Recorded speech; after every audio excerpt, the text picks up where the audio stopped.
Hello,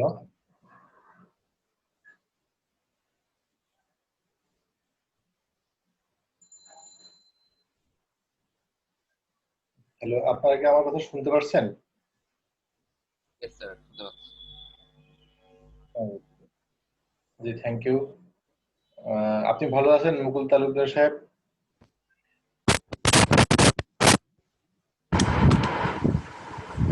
hello. জি, শুনতে পাচ্ছি। শোনা যাচ্ছে? জি, এখন শোনা যাচ্ছে। জি, থ্যাংক ইউ। আপনি ভালো আছেন? জি, আছে আলহামদুলিল্লাহ। স্যার আর কেউ কি জয়েন করেছে? জি, আরো জয়েন করেছে এবং আরো কয়েকজন জয়েন করবে, কিন্তু আমাদের সময় শুরু হয়ে গেছে যেহেতু জি, সেহেতু আমরা আমাদের সেশন শুরু করব। জি। ঠিক আছে, থ্যাংক ইউ।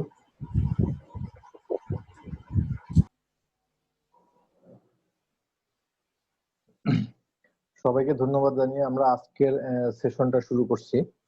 আমাদের আজকের যে 30 মিনিট, এই 30 মিনিটটা আমরা বেশ কিছু ইম্পর্টেন্ট টপিক নিয়ে আমরা কথা বলবো, এবং সেশনের শেষে কারোর কোনো কথা থাকলে আমরা সেটা শেয়ার করব। সমস্যা নেই। আমরা প্রথমে যে বিষয়টি নিয়ে কথা বলবো সেটা হচ্ছে যে কোনো একটা বিল্ডিং এ যদি ফ্ল্যাট স্ল্যাব বা ফ্ল্যাট প্লেট থাকে, তাহলে ফ্ল্যাট স্ল্যাব বা ফ্ল্যাট প্লেটের ওই বিল্ডিং এ কোনো কলামের সঙ্গে পাঞ্চ থাকা যাবে না, অথবা ডাক্ট থাকা যাবে না। পাঞ্চ বা ডাক্ট যেটা আমরা বিল্ডিং এ রাখি সেটা আসলে রাখি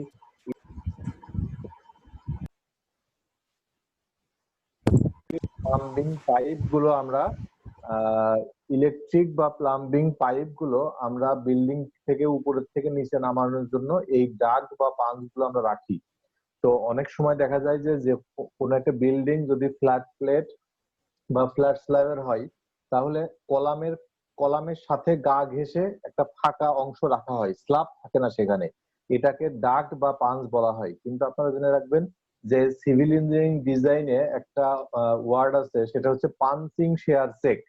পাঞ্চিং শেয়ার চেক মানে হচ্ছে যে কোনো কিছু পাঞ্চ করে ছিঁড়ে ভেতরে চলে যায় কিনা। সাপোজ কোনো একটা স্ল্যাব এবং সেখানে কোনো একটা কলাম, এই স্ল্যাব থেকে এই কলামটা যে সাপোর্টে থাকে, যদি এইটা ছিঁড়ে এভাবে বের হয়ে যায় তখন বলা হয় যে পাঞ্চিং এ এটা ফেল করলো। সুতরাং আমরা একটু খেয়াল করব যে যদি কখনো দেখি এরকম যে কোনো একটা জায়গায় কলাম আছে, কলামের গা ঘেঁষে কোনো পাঞ্চ থাকবে না বা কোনো দাগ থাকবে না। এই কারণে থাকবে না, যদি কলামটার চারপাশে সে কোনো স্ল্যাব না পায়, তাহলে সে পাঞ্চিং এ ফেল করবে, পাঞ্চিং শেয়ারে সে স্যাটিসফাই করবে না। তো একটা জিনিস খেয়াল রাখতে হবে যে আমরা কোনো একটা স্ল্যাব, কোনো একটা কলামের চারপাশে যদি বিম রাখি, তাহলে বিল্ডিং ওখানে কলামটা নর্মালি পাঞ্চিং এ পাস করে যাবে, পাঞ্চিং এ টেনশন করতে হবে না।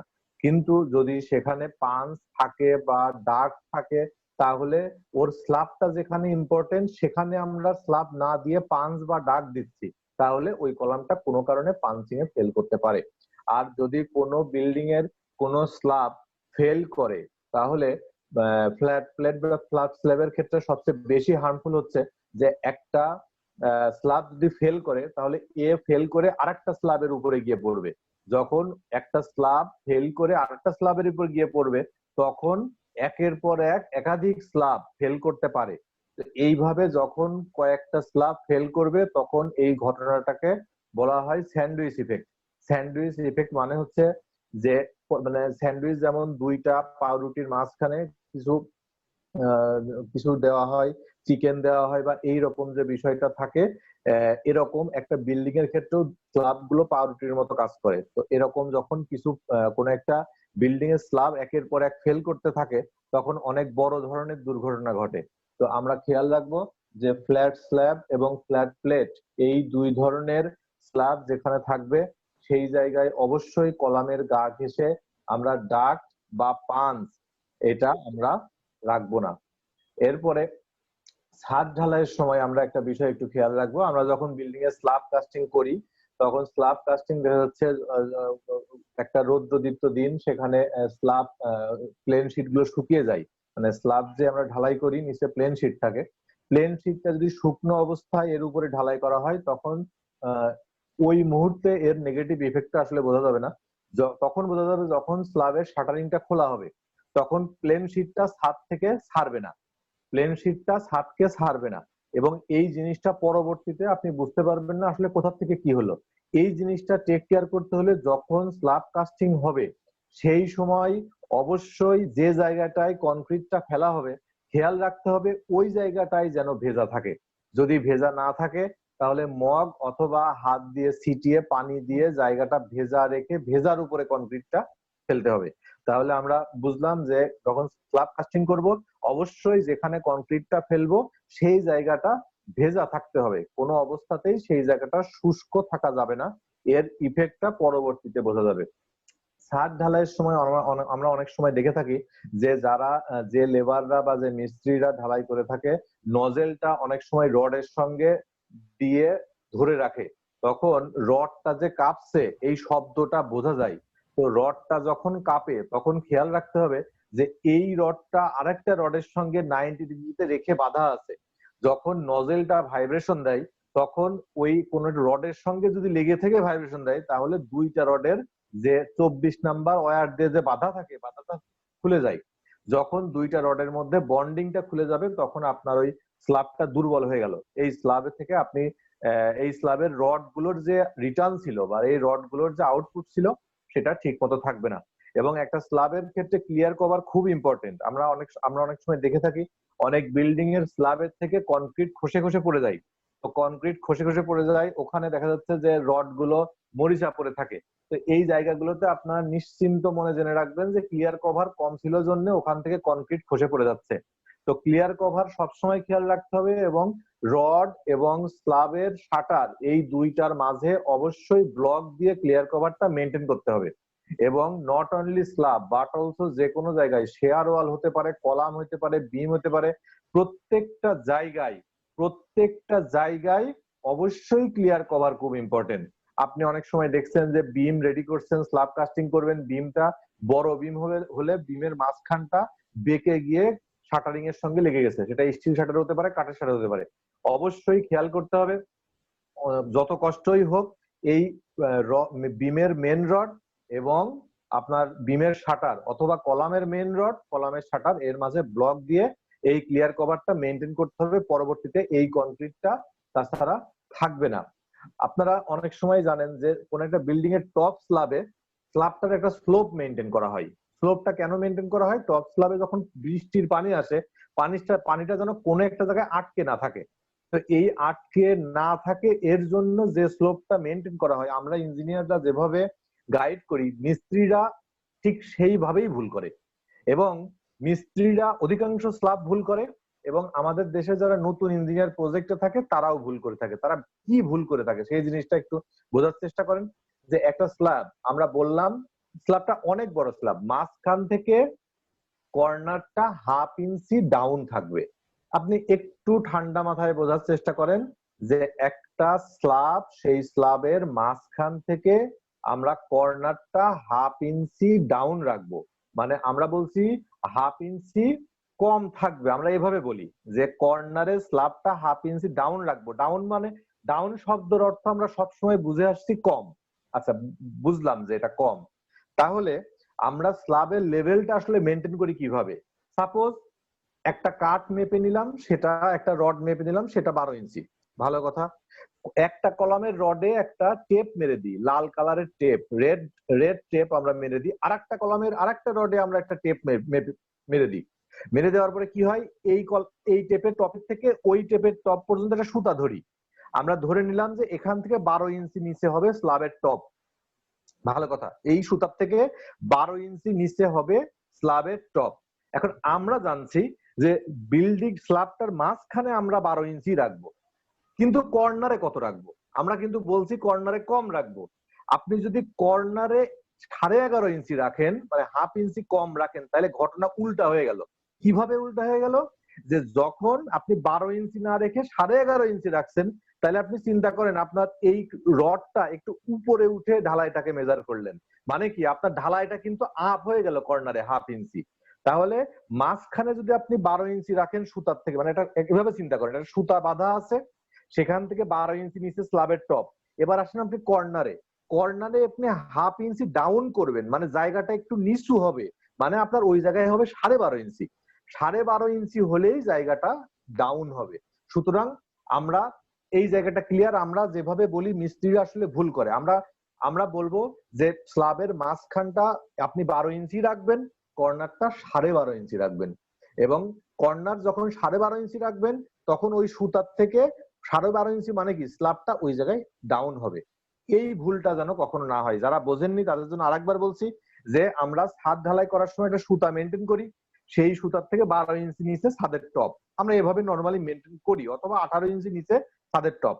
আমরা কর্নারটা স্লোপ করার জন্য, পানি যেন চলে যায়, স্লোপ করার জন্য আমরা কর্নারটা তাহলে একটু বেশি রাখতে চাই, মানে এই 12 ইঞ্চির জায়গায় 12.5 ইঞ্চি রাখতে চাই, তাহলেই আমার স্লোপটা মেনটেন হবে, জায়গাটা ডাউন হবে। কোনো অবস্থাতে যেন 11.5 ইঞ্চি না হয়, কারণ মাঝখান যদি 12 ইঞ্চি হয়, কর্নার যদি 11.5 ইঞ্চি হয়, তাহলে কর্নারটা আপ হয়ে গেল, পানি গিয়ে মাঝখানে গিয়ে জড়ো হবে। এই বিষয়টা আপনারা একটু খেয়াল রাখবেন, এইটা ঢালাইয়ের সময় খুব ইম্পর্টেন্ট। কলাম লেআউট যখন একটা বিল্ডিং এ আপনি দেন, কলাম লেআউট দেওয়ার পরে বিল্ডিংটা 2 তলা 3 তলা এভাবে করে কমপ্লিট হতে থাকছে, কলাম লেআউট যদি ভুল হয় তাহলে আপনার কি কি সমস্যা হতে পারে। সাপোজ একটা লিফট করে 4টা কলাম, যদি ঠিক মতো 4টা কলাম না বসে, সাপোজ লিফট করে সাইজ আছে আপনার, ধরে নিলাম যে 6 ফিট বাই 5 ফিট, তাহলে এই একদিকে 6 ফিট আর একদিকে 5 ফিট, আমরা দেখলাম 6 ফিট বাই 5 ফিট ঠিকই আছে, বিল্ডিং উঠে গেল, কিন্তু ডায়াগোনাল চেকটা আমরা যদি না করি তাহলে এই লিফট কোডটা ঠিক নাও থাকতে পারে। ডায়াগোনাল চেকটা কি? ডায়াগোনাল চেক হচ্ছে, আপনি এভাবে জানেন, ছোটবেলা থেকে আমরা পড়ে আসছি যে একটা বর্গক্ষেত্রের 4টা বাহু সমান, কিন্তু এই বর্গক্ষেত্রটা তখন বর্গক্ষেত্র, এই 4টা বাহু দিয়ে চতুর্ভুজটা তখন বর্গক্ষেত্র হবে যখন তার কর্ণ দুইটা সমান হবে। তাহলে একটা সামান্তরিক, একটা চতুর্ভুজ সামান্তরিক হবে তখন, বা আয়তক্ষেত্র হবে তখন, যখন তার দুইটা কর্ণ সমান হবে। মানে আমি বলতে চাচ্ছি, আপনি আমার এই সেশনটা দেখছেন যে রুমে বসে, সেই রুমের 4 কর্নারে 4টা কলাম আছে। এই 4টা কলাম ধরলাম যে রুমটার সাইজ 10 ফিট বাই 10 ফিট, এভাবে চিন্তা করেন, চারপাশ দিয়ে 10 ফিট বাই 10 ফিট মেজার করলে রুমটা সব পাশে 10 ফিট থাকতে পারে, কিন্তু আপনার এই রুমটা বর্গাকারও হইতে পারে, রম্বস আকৃতিরও হইতে পারে। মানে বর্গাকার আর রম্বস আকৃতির পার্থক্য হচ্ছে যে বর্গাকার হইলে দুইটা বাহুর মাঝখানে 90 ডিগ্রি থাকবে, দুইটা ওয়ালের মাঝখানে 90 ডিগ্রি হবে, আর রম্বস হইলে দুইটা বাহু সমান হবে কিন্তু মাঝখানে 90 ডিগ্রি হবে না। যখন কোনো একটা রুম বর্গাকার হবে বা আয়তক্ষেত্র হবে তখন টাইলস ঠিকভাবে বসবে, কিন্তু যদি রম্বস আকৃতির হয়ে যায়, মানে ডায়াগোনাল চেকটা না হয়, কর্ণ দুইটা যদি না মেলে, তাহলে টাইলস এক পাশ থেকে লাগাতে লাগাতে গিয়ে আরেক পাশে গিয়ে দেখবেন টাইলস শীট খায়।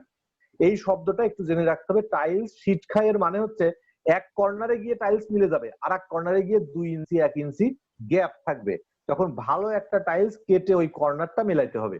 সুতরাং আমাদের খেয়াল রাখতে হবে, যখন বিল্ডিং এর লেআউট দেব অথবা ব্রিক ওয়ালের লেআউট দেব, সেই সময় একটা রুমের size suppose 12 feet by 10 feet, এই আমি সব পাশে তো 12 ফিট 10 ফিট আছে কিনা দেখবই, উপরন্তু আমরা ডায়াগোনালটা চেক করব, কর্ণ, যে কোনো রুমের কর্ণটা মিলতে হবে। হ্যাঁ, এখন যদি এরকম কোনো বিষয় থেকে থাকে, আর্কিটেকচারাল ডিজাইনটাই এরকম ছিল যে কর্ণ দুইটা মিলবে না, এরকম থাকতে পারে, এটা কোনো প্রবলেম না, তখন ওই ডিজাইনে অবশ্যই মেনশন করা থাকবে যে এই কর্ণগুলো কত মাপ থাকবে, সেই মাপটা আমরা মেনটেন করব। আমরা যখন পানির ট্যাঙ্ক ঢালাই করি অথবা পানির ট্যাঙ্ক জাতীয় যে কোনো ধরনের ট্যাঙ্ক ঢালাই করব যেখানে 8 সিসি ওয়াল থাকবে, আমরা জেনে রাখবো পানির ট্যাঙ্কের ওয়ালের যে ভার্টিক্যাল রডটা থাকে, ভার্টিক্যাল রড গুলো থাকে, এটা মেন রড, আর এই যে হরাইজন্টাল বা পাতাল সাইজের যে রডটা থাকে হরাইজন্টাল, এটা হচ্ছে বাইন্ডার। খেয়াল রাখতে হবে পানির ট্যাঙ্কের ওয়ালে বাইন্ডার রডটা ভেতরে থাকে, পানির ট্যাঙ্কের ওয়ালে বাইন্ডার রডটা ভেতরে থাকে। আমরা দেখছি কলাম যখন আমরা রেডি করি, কলামের মেন রড খারাপ, কিন্তু কলামের বাইন্ডার বা স্টিরাপটা কিন্তু কলামের বাইরে দিয়ে থাকে, কিন্তু পানির ট্যাঙ্কের যে ভার্টিক্যাল রড এইটা তো বাইরে থাকবে আর বাইন্ডারটা ভেতরের দিকে বাঁধা থাকবে, এটা আমরা খেয়াল রাখবো। এবং এই জিনিসটা আমরা মেনটেন করব এই কারণে যে পানির ট্যাঙ্কের বাইরে যে ভেতরে যে পানি থাকবে বা বাইরের পাশে যে মাটি থাকবে তার থেকে রডটা যেন একটু ভেতরে থাকে, ক্লিয়ার কভারটা যেন একটু বেশি পাই, এখানে রডটা ক্ষয় হবে না বা মরিচা পড়বে না। এটা আমরা একটু খেয়াল রাখবো। এবং গ্রেড বিম ঢালাই করার পরে আমরা একটা ভুল করে থাকি অহরহ। কিভাবে? একটা বিল্ডিং এর স্যানিটারির বেশ কিছু লাইন গ্রেড বিমের নিচ দিয়ে গিয়ে থাকে, এটা আপনারা অনেকেই জানেন।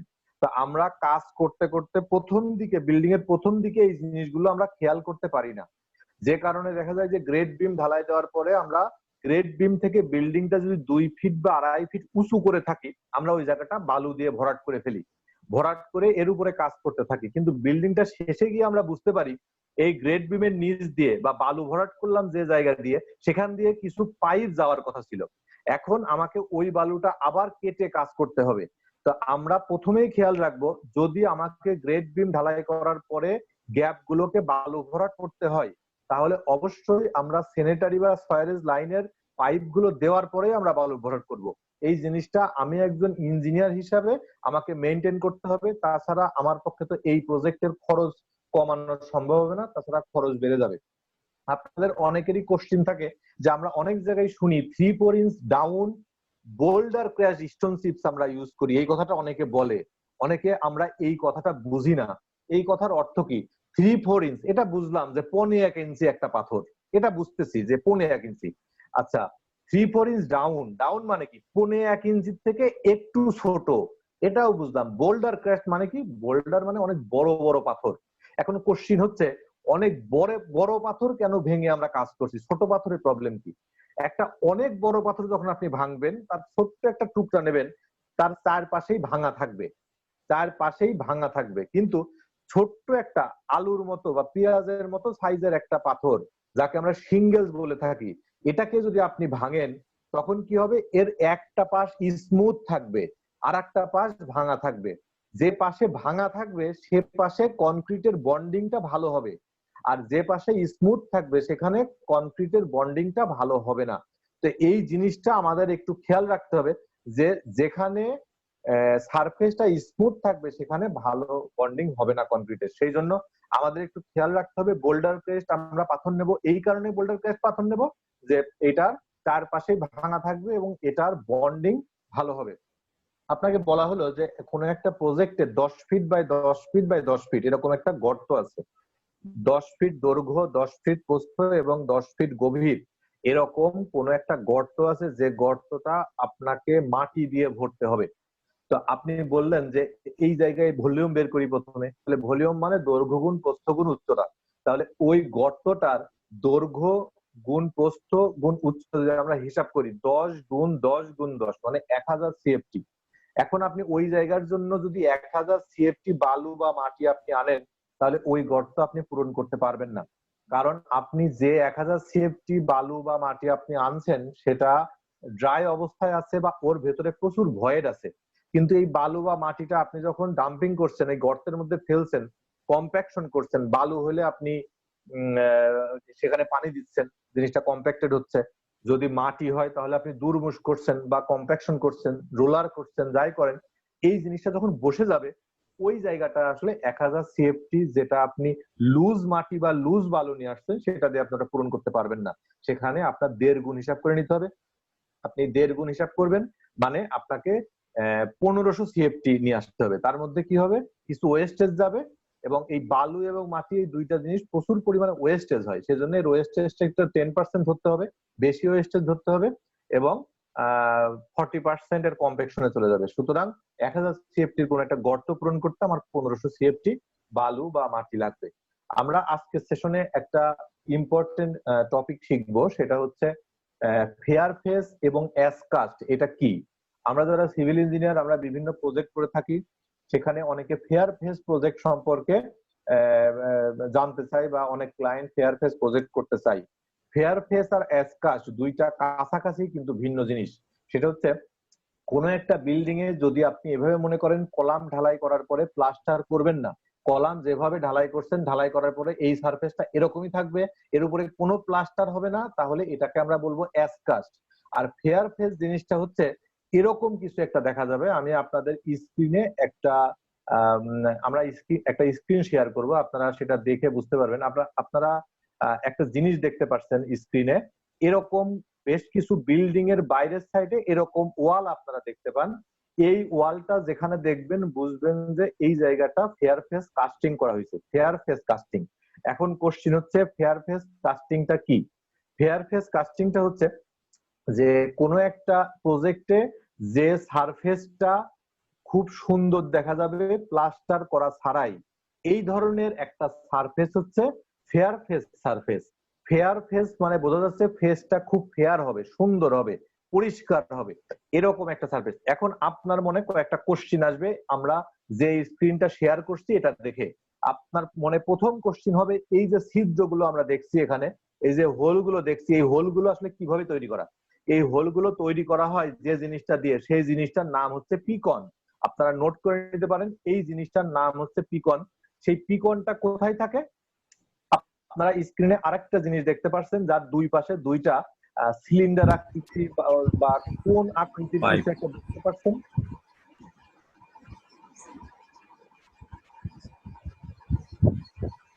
জি, আপনারা এখানে যে যে জিনিসটা দেখতে পাচ্ছেন সেই জিনিসটাকে বলা হচ্ছে এখানে একে এই জিনিসটা পিকন। পিকন কি কাজে লাগে? আপনি আগের স্ক্রিনে যেটা দেখছিলেন এখানে যে হোলগুলো থাকে, মানে আপনারা শাটার তো বুঝি যে কোনো একটা জায়গায় ঢালাই করার আগে শাটার করতে হয়। তো আপনি দেখতে পাচ্ছেন দুই পাশে দুইটা শাটার, মনে করেন এটা কলাম, সেই কলামের দুই পাশে দুইটা শাটার, শাটারের সঙ্গে এই রকম সাইজের পিকন লাগানো আছে এবং মাঝখানে যে রডটা আছে সেই রডটার নাম হচ্ছে টাই রড। সেই রডটার নাম হচ্ছে টাই রড এবং দুই পাশে দুইটা কোনক আকৃতির যে দুইটা জিনিস দেখছেন এইটা পিকন। আপনি এভাবে চিন্তা করেন, একটা শাটার ঢালাই করার পরে আপনি যখন 72 ঘন্টা পরে এই শাটারটা আপনি এভাবে খুলে ফেলবেন, এই শাটারটা আপনি এভাবে খুলে ফেলবেন, পিকনটাও তার সঙ্গে বের হয়ে আসবে।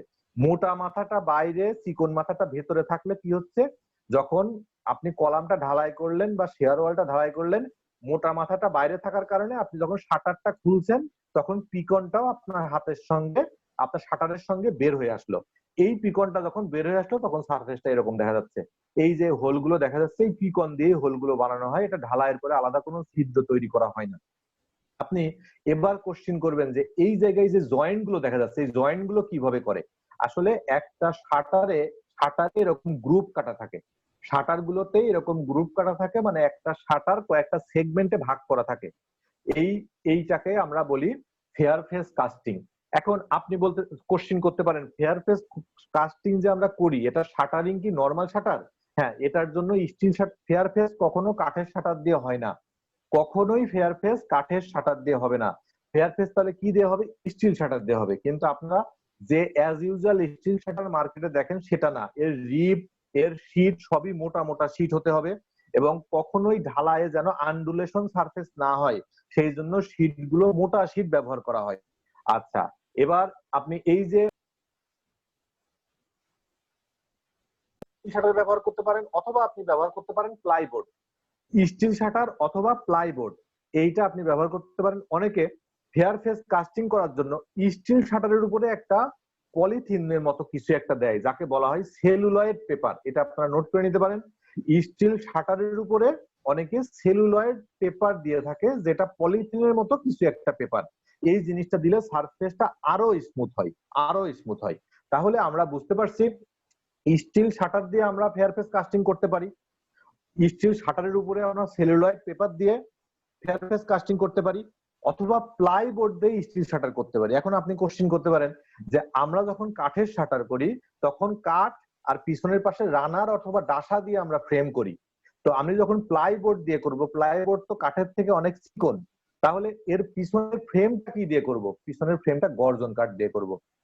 একটা প্লাইবোর্ডের শাটার যদি আমরা প্লাইবোর্ডের শাটার তৈরি করি তাহলে কাঠের ফ্রেমটা হবে গর্জন কাঠ দিয়ে।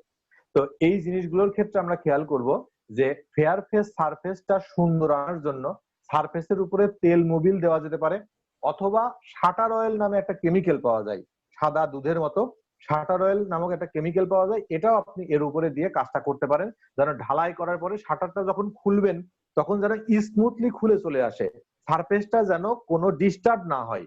এবার আপনি বলতে পারেন আপনি স্ক্রিনে যে শেয়ারটা দিচ্ছেন, যে স্ক্রিনটা শেয়ার করছেন সেটাতেও তো সারফেসটা সুন্দর না, সেটাতে দেখা যাচ্ছে কিছু কিছু গোটা গোটা দেখা যাচ্ছে। হ্যাঁ, আপনি যে কোনো ফেয়ার ফেস কাস্টিং যদি আপনি করেন সেখানে ফেয়ার ফেস কাস্টিং এর পর একটা ট্রিটমেন্টের অপশন রাখতে হবে, যাকে বলা হয় ফেয়ার ফেস ফিনিশিং।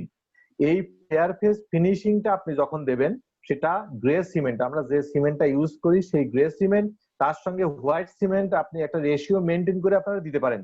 তবে এই ক্ষেত্রে আপনারা খেয়াল রাখবেন যে একটা বিল্ডিং এ যখন আপনারা ফেয়ার ফেস কাস্টিং করবেন প্রত্যেকটা ঢালাইয়ের রেশিও সেম হইতে হবে। এখন আপনি কোন একটা ঢালাইয়ের সময় মনে করলেন পানি বেশি হয়ে গেছে, তাহলে আপনি এক এক এক টুকরি বালু বেশি দিয়ে দিলেন, তাহলে কিন্তু আগের ঢালাই আর পরের ঢালাই কালার ভ্যারি করবে। এবং আপনি যদি দেখেন স্টিল শাটারের উপরে কোনো কারণে এর উপরে লেখা ছিল B5 অথবা স্টিল শাটারের উপর লেখা ছিল 7, এই শাটার খোলার পরে আপনি এখন দেখবেন না, 10 দিন পরে 7 দিন পরে দেখবেন ওর উপরে 7টা ভেসে উঠছে। মানে ফেয়ার ফেস কাস্টিং এতটাই সেনসিটিভ, এর উপরে একটা চুল থাকলে সেই চুলটাও 7 দিন পরে দেখা যাবে, এবং এর উপরে যদি একটু মরিচা থেকে থাকে সেটাও 7 দিন পরে দেখা যাবে। মানে আমি বলতে চাচ্ছি এই শাটারটা খুব সিনসিয়ারলি করতে হবে। এমন হলো যে একটা শাটার আপনি টোটালটা রেডি করছিলেন, রেডি করার পর একটা লেবার এর উপরে পা দিয়ে চলে গেছে অথবা একটা হাত এর উপরে হাতের ছাপ, সেটা এক সময় ওর উপরে ভেসে উঠবে। এবং আপনার এর আগের লাল বালুটা মানে সিলেট স্যান্ডটা একটু কম লাল ছিল, এখন যে সিলেট স্যান্ডটা নিছেন সেটা একটু বেশি লাল। দেখবেন যে এই ঢালাই করার পরে নিচের সেগমেন্ট আর উপরের সেগমেন্টের ভিতরে কালার দেখবেন ভ্যারি করবে। মানে ফেয়ার ফেস খুব সেনসিটিভ কাজ, এই জায়গায় অবশ্যই আপনি রেশিও 100% একই রকম করবেন। এখন আপনি বলতে পারেন যে আমি বলছি ফেয়ার ফেস ফিনিশিং এর সময় হোয়াইট সিমেন্ট আপনি ব্যবহার করতে পারেন। এখন আপনি আসলে হোয়াইট সিমেন্ট ব্যবহার করবেন কি করবেন না সেটা আপনার আর্কিটেক্ট এবং আপনাদের প্রজেক্ট ম্যানেজমেন্টের সিদ্ধান্ত। হোয়াইট সিমেন্ট যত বেশি পরিমাণে ইউজ করবেন তত এটা সাদা হবে। এখন আপনার কতটুকু সাদা দরকার বা কি দরকার সেটা আপনাদের প্রজেক্ট ম্যানেজমেন্টের আপনাদের প্রজেক্টের সিদ্ধান্ত। এখন কোশ্চিন হচ্ছে যে আমি কি হোয়াইট সিমেন্ট ছাড়া এই কাস্টিংটা সাদা করতে পারি? হ্যাঁ, মার্কেটে এরকম কিছু সিমেন্টও আছে যেটা আপনি হোয়াইট সিমেন্ট না দিলেও সেটা মোটামুটি সাদা আসবে। তবে আপনারা কয়েকটা স্যাম্পল প্রজেক্টে বানানোর পরে দেখবেন যে এটা কি কোনটা আপনার প্রজেক্টের জন্য সুইটেবল হয়। তবে এখানে একটা কথা বলে রাখি, অনেক প্রজেক্টে এরকম ঘটনা ঘটে, একটা ব্রিক ওয়াল দেওয়া, এই ব্রিক ওয়ালটা 5 ইঞ্চি, ওই ওয়ালটা মোট 10 ইঞ্চি। ব্রিক ওয়াল ভেতরে রুমের ওয়াল, আর ব্রিক ওয়ালের সামনে একটা 5 ইঞ্চি RCC ওয়াল হবে যেটা বাইরের থেকে ফেয়ার ফেস দেখা যাবে। এই যে বিষয়টা, একটা 5 ইঞ্চি ওয়াল আগে ঢালাই করছেন, এরপরে একটা RCC ওয়াল দেবেন যেটা বাইরের পাশটা ফেয়ার ফেস হবে। এই রকম কাজ করার ক্ষেত্রে আমি আপনাদেরকে অনুরোধ করব এই 5 ইঞ্চি ফেয়ার ফেস ওয়ালটা আপনারা আগে বানায় নেবেন, ব্রিক ওয়ালটা পরে করবেন। যদি কখনো এরকম হয় যে ব্রিক ওয়ালটা আপনি আগে রেডি করছেন, করার পরে ফেয়ার ফেস ঢালাইটা আপনি পরে করবেন, আপনি হয়তোবা এই চিন্তা করতে পারেন যে আমি যদি ব্রিক ওয়ালটা পরে করি তাহলে আমাকে 2 পাশ শাটার করতে হয়, আর আমি যদি ব্রিক ওয়ালটা আগে করে নিই তাহলে ব্রিক ওয়ালের পাশ তো শাটার আছে। এখানে আপনি যে জায়গাটায় ধরা খাবেন সেটা হচ্ছে যে ব্রিক ওয়ালটা করার পরে যদি আপনি ওয়ালটা ঢালাই দেন তখন কি হবে, ওই ওয়ালের কনক্রিটের মধ্যে যে পানি ছিল সেই পানিটা ব্রিক ওয়ালটা চুষে নেবে। এই পানিটা যখন ব্রিক ওয়াল অ্যাবজর্ব করে নেবে তখন আপনি ফেয়ার ফেসের শাটার খোলার পরে দেখবেন এর গায়ে প্রচুর হানি কম হয়েছে, মানে গর্ত গর্ত দেখা যাবে। সুতরাং আপনি যদি কোনো জায়গায় দেখেন 10 ইঞ্চি ওয়ালের 5 ইঞ্চি ব্রিক ওয়াল আর 5 ইঞ্চি ফেয়ার ফেস, অবশ্যই 5 ইঞ্চি ফেয়ার ফেসটা আগে কমপ্লিট করবেন। তো আগে কমপ্লিট করলে কি হবে, এই হানিকম বা এগুলো হওয়ার সম্ভাবনা নেই। এখন আপনি আরেকটা কথা বলতে পারেন, আমরা নর্মালি যে ঢালাইগুলো করি, ঢালাইগুলো করার পরে দেখা যায় যে ছোট ছোট ছোট ছোট হানিকম দেখা যায়। তো ফেয়ার ফেসে এরকম হানিকম আসলে তো প্রবলেম, তাহলে এটা সমাধান কি? একটা রাবার হ্যামার পাওয়া যায়, রাবার হ্যামার। সেই রাবার হ্যামার জিনিসটা কি? রাবার হ্যামার জিনিসটা হচ্ছে যে একটা রাবারের হাতুড়ি, সেটা দিয়ে আপনি কলাম ঢালাই করছেন বা শেয়ার ওয়াল ঢালাই করছেন, নিচের থেকে টুকটুক করে এভাবে বাড়ি মারতে মারতে মারতে মারতে উপরে উঠবেন। এক সময় দেখবেন এই যে এক একটা আঘাত করছেন, আঘাত করতে করতে নিচের যে ছোট ছোট বাবল গুলো আস্তে আস্তে উপরের দিকে যেতে থাকবে এবং বের হয়ে যাবে। আপনি খেয়াল করবেন একবারে 5 ফিট ঢালাই করার পরে যদি আপনি এই বাড়ি মারতে থাকেন তাহলে এটা দুর্ঘটনা ঘটতে পারে। এই বাবলটা নিচ থেকে ছোট থেকে বড় হতে হতে ভেতরে গিয়ে একটা বড় ধরনের হানিকম সৃষ্টি করতে পারে।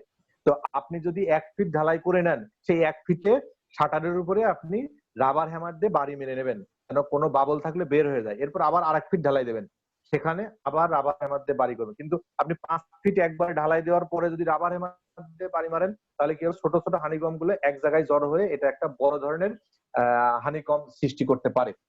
তো এই জিনিসটা আপনারা একটু খেয়াল রাখবেন।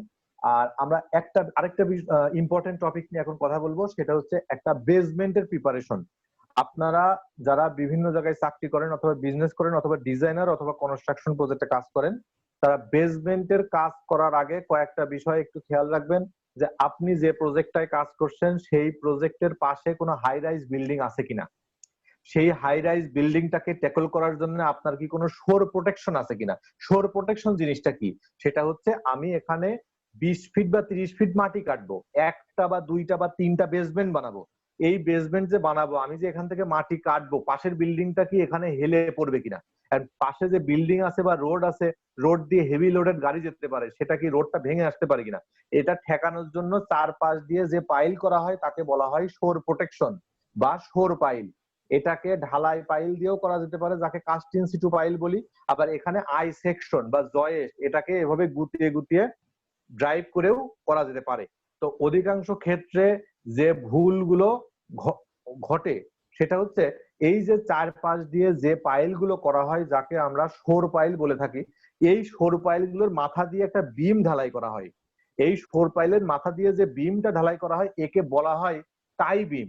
অনেক প্রজেক্টে কোনো না কোনো জায়গায় কোনো মালামাল থাকার কারণে কিছু জায়গায় টাই বিম ঢালাই করা হয় না, দেখা যায় ওই জায়গায় শোর পাইলটা ফেল করে। এবং শোর পাইল কেন ফেল করে খেয়াল রাখতে হবে, যে শোর পাইল গুলো আছে, মনে করেন পাশে একটা 22 তলা বিল্ডিং, তাকে ঠেকাচ্ছে শোর পাইল, আর ওই বিল্ডিং এর যে লোড মাটির উপরে যাচ্ছে, এই মাটিটা তো আপনার প্রজেক্টে যখন মাটি কাটা হবে ওইদিকে ঠেলে চলে আসার চেষ্টা করবে। তো ওই সময় কি হবে, একটা পাইল যদি কোনোভাবে ফেল করতে পারে তাহলে কিন্তু ওর আশপাশের অনেকগুলো পাইল ফেল করে যাবে। কিন্তু চিন্তা করে দেখেন, এরকম অনেকগুলো পাইল যখন পাশাপাশি আছে, প্রত্যেকটা পাইলের মাথা যদি এরকম একটা বিম দিয়ে ঢালাই কানেক্টেড থাকে, একটা পাইল ফেল করতে চাইলেও কিন্তু ফেল করতে পারবে না, কারণ টাই বিম উপরে, নিচের অংশ মাটির ভেতরে, তো ওইটা ফেল করতে পারবে না। তো এই জিনিসটা আমরা একটু এখানে খেয়াল করতে পারি, এই জিনিসটা আমরা দেখতে পারি। আচ্ছা, এরপরে আমরা একটা জিনিস দেখব যে কোন দুইটা শোর পাইলের মাঝখানে যে গ্যাপ থাকে, এই গ্যাপে সব জায়গায় ঢালাই করে দিতে হয়। ঢালাইটা কিভাবে করতে হয়, শোর পাইলগুলোর গায়ে রয়েল বোল্ট দিয়ে সেখানে রড বেঁধে ঢালাই করে দিতে হয়। এই ঢালাইটাকে আমরা বলবো ইঞ্জিনিয়ারিং ল্যাঙ্গুয়েজে ফেরো সিমেন্ট। এটাকে ঢালাইটা করব এই কারণে যে দুইটা পাইলের মাঝখানে যে গ্যাপ, এই গ্যাপ দিয়ে যদি পানি চলে আসে, তাহলে পাশের প্রজেক্টের বালু মাটি নিয়ে এই শোর পাইলের ভেতর দিয়ে আমার প্রজেক্টে পানি চলে আসবে।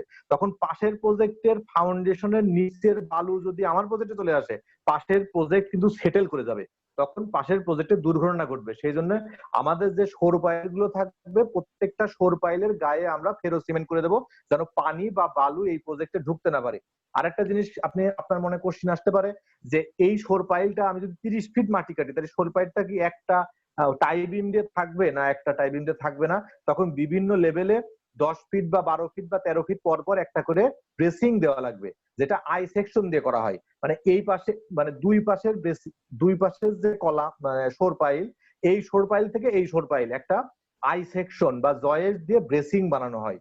এই ব্রেসিং গুলো খুব সতর্কতার সাথে ডিজাইন করতে হয়, এবং ব্রেসিং গুলো কি করে, ল্যাটারাল প্রেসার নেয়। মানে একটা শোর পাইল যদি ঠেলে চলে আসার চেষ্টা করে, ওই ব্রেসিংটা কি করে, ওকে ঠেকায়।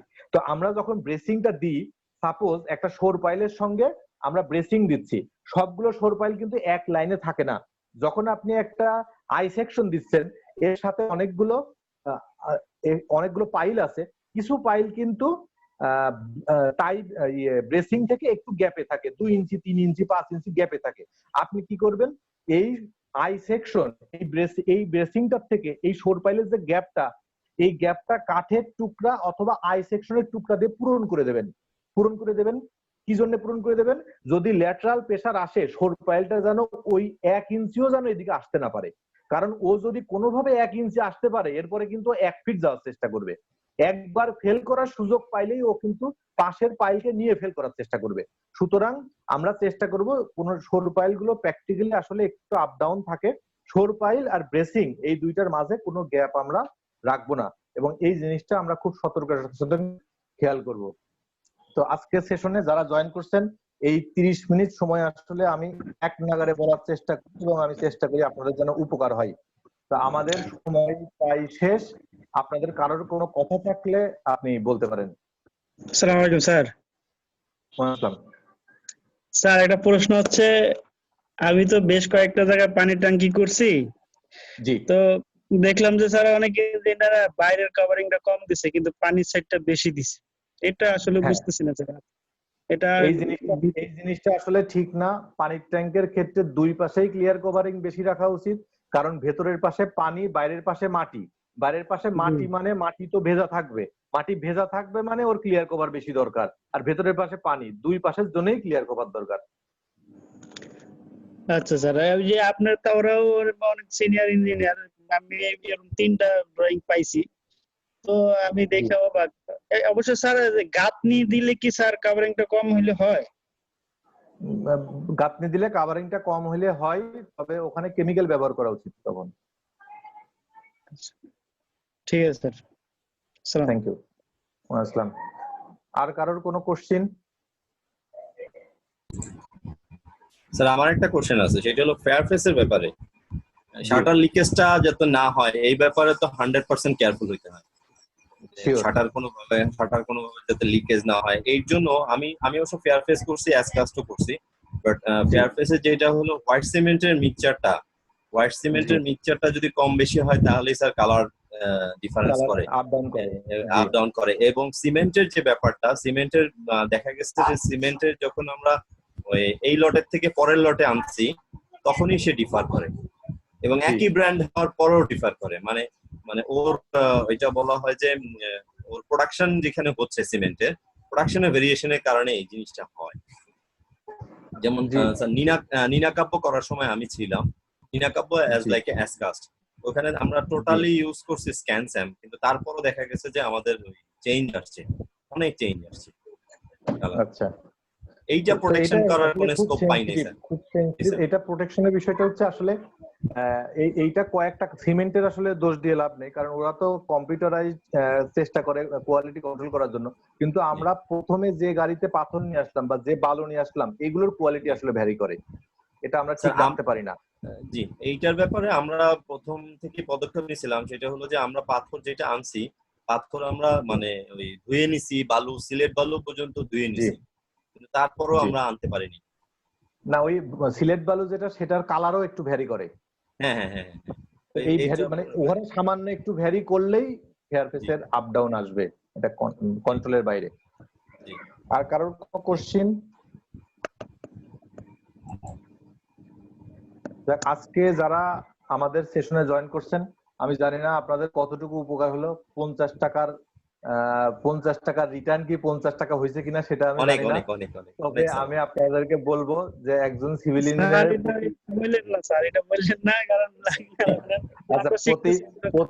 প্রতি সপ্তাহে কিছু শেখা উচিত। তবে আমার এই 50 টাকা নেওয়ার জন্য টাকা না, আমি চাই যে আপনি 50 টাকা দিলে যেন আপনার মনে হয় যে আমি তো টাকাটা দিলাম, আমার আজকে সেশনে অ্যাটেন্ড করা উচিত, আমার কিছু শেখার দরকার, টাকাটা যেন নষ্ট না হয়। তা আবার আগামী মঙ্গলবারে দেখা হবে, আমাদের সময় শেষ। আপনারা সবাই ভালো থাকবেন, শুভরাত্রি। জি, আসসালামু আলাইকুম। আসসালাম।